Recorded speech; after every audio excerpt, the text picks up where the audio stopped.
नमस्कार। मैं हूँ आचार्य ए कुणाल। आज मैं आपको दो ऐसे स्थिति पर चर्चा करूँगा, दोनों अच्छा नहीं है। जैसे इस तस्वीर को, इस पिक्चर को जरा आप गौर से देखिए।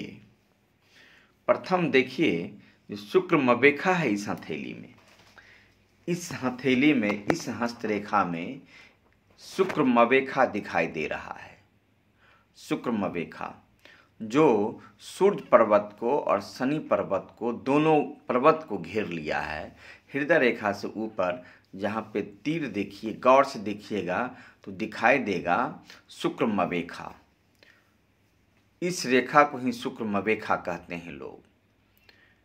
जब सूर्य पर्वत को और शनि पर्वत को घेर लेते हैं तो शुक्र मवेखा कहते हैं।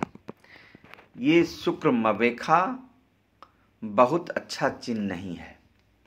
यह शुक्र मवेखा जिस व्यक्ति के हाथ में होता है, चाहे स्त्री हो चाहे पुरुष हो, जिस व्यक्ति के हाथ में शुक्र मवेखा होता है, ऐसे जातक का भाग्य रेखा और प्रतिभा रेखा, दोनों रेखा को बुरी तरह काट करके शुक्र मवेखा बनता है।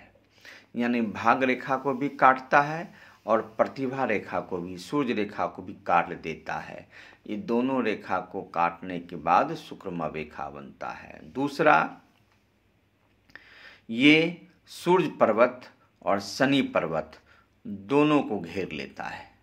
सूर्य पर्वत से निकल कर शनि पर्वत को घेर लेता है, शनि पर्वत से निकल करके सूर्य पर्वत को घेर लेता है।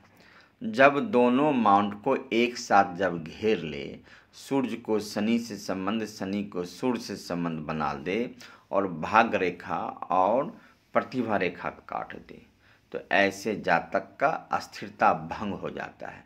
ऐसे जातक किसी काम को 100% नहीं कर पाता है। ऐसे जातक का जीवन और अधूरा हो जाता है, पूर्ण रूप से कोई काम होता ही नहीं है। ऐसे जातक को थोड़ा सा खुशी मिलता है तो ऐसे जातक बहुत ही खुशी में पगला जाते हैं, और थोड़ा सा ऐसे जातक को किसी बात को दुख होता है तो दुख में ही कुछ दिन सड़े रहते हैं, गले रहते हैं। इन्हें दुख और सुख दोनों इनके लिए बेकार है। इन दोनों गड़बड़ा जाता है जीवन में। ऐसे जातक को न दुखी अच्छा है, न सुखी ही अच्छा है। ऐसे जातक जीवन में कोई भी अच्छा काम नहीं कर पाता है। जो भी करता है सब और अधूरा रह जाता है, पूरा नहीं कर पाता है कोई भी काम।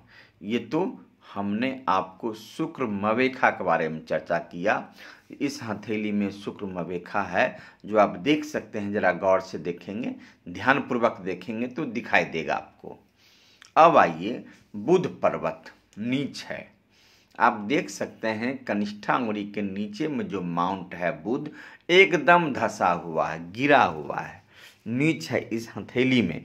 इस हथेली में दो चीज़ बड़ा महत्वपूर्ण, मैंने आपको कहा दो चीज़ इस हथेली में महत्वपूर्ण है।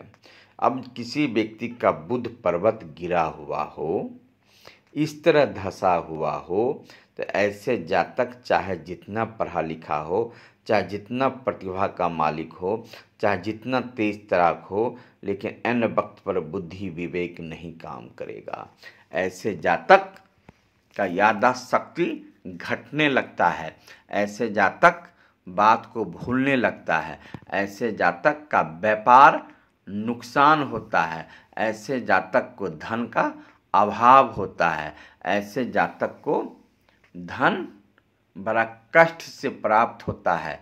ऐसे जातक रोजी रोटी कमाने में भी बहुत परेशानी महसूस करते हैं,